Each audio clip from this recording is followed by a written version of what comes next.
नमस्कार। कवितार भेटरे मु आपण स्वागत करुछि।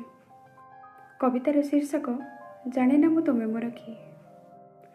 जाने ना मु तुमे मोर किए, हृदय पाई कुराड़ी सहस्र चोट, मन पक्षी भोगे जंत्रणा, ईर्षादीर आघात हुए छटपट।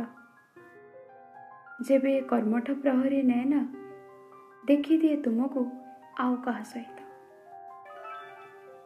जाने ना मु तुमे मोर किए, तुमठु पृथक होई केईटा मुहूर्त दिए 14 वर्ष वनवास बोली क्लेश।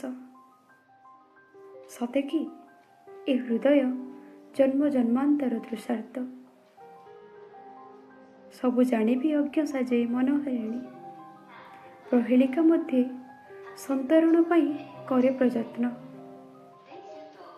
शुष्क खोलपाटू आशा बांधे ज्योतिर्मयी मुक्तरत्न। सहारा मध्य अन्वेषी भ्रमे जल बिंदुर सहाराटीए। जाने ना मु तुमे मोर किए, जाने ना तुमे मोर किए।